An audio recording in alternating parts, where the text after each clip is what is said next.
Senator Mungatana.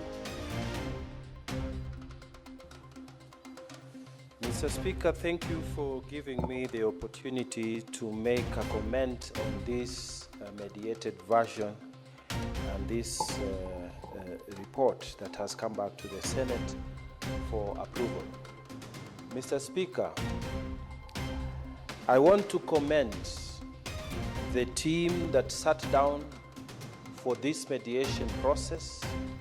On our side, we were led by our Senator and Chair of ICT, Senator Chesang, and we are grateful, Mr. Speaker, that some of the critical issues that we raised, some of the issues that were bringing disagreements between the two houses have been resolved.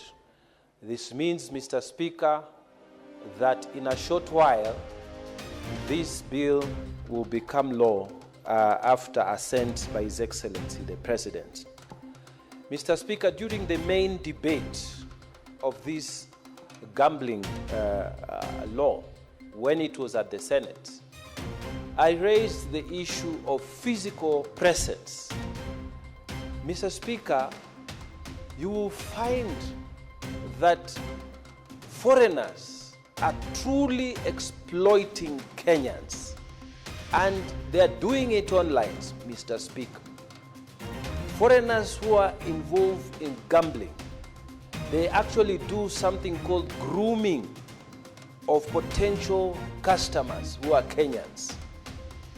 They will put very nice, well-spoken ladies to talk to people.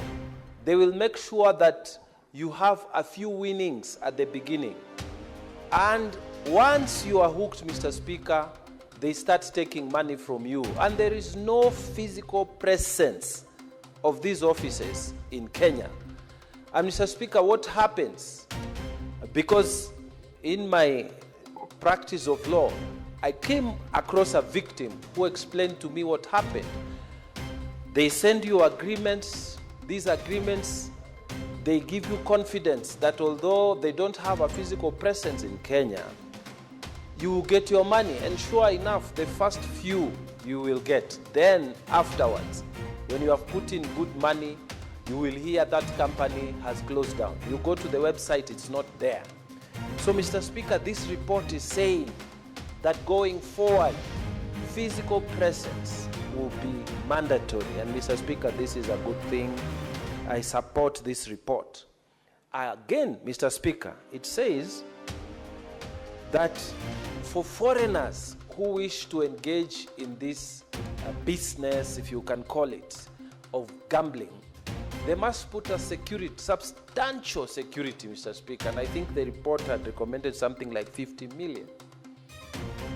This, Mr. Speaker, ensures that the potential victims, in case that gambling or online gambling collapses or closes down, the potential victims can actually go and secure at least to the extent of 50 million. Mr. Speaker, this is a good development.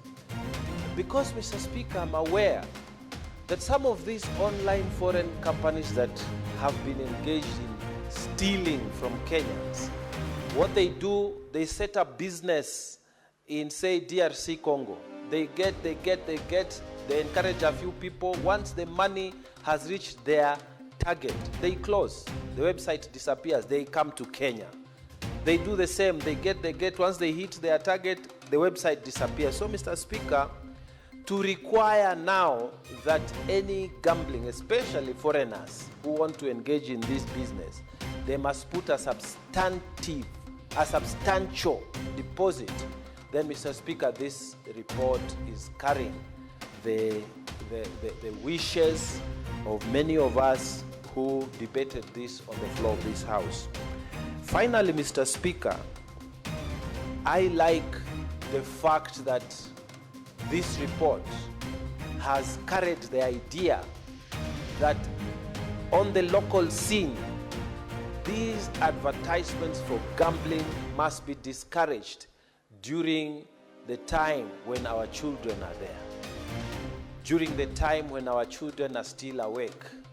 Mr. Speaker, when you travel to foreign countries, you would see that the time that these adverts for gambling and I don't know, you will win what when you do what, when you put this money you will get this, when you do this you will win this, they are always at night, mostly late night.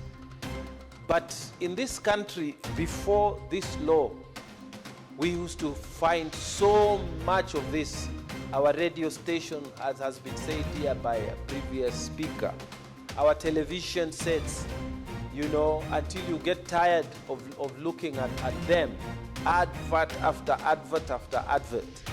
Mr. Speaker, this report in the mediated version, and now it's going to be law once the president assents to it, it will get rid of all those.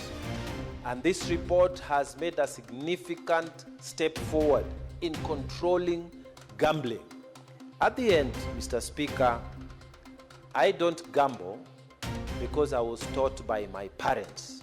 At the end, we have the responsibility as parents to teach our children that this question of pata potea, it must not be part of your culture. At the end, we must teach our children that hard work is the only way that you will make it in life. Mr. Speaker, it reminds me many years ago when I was considering to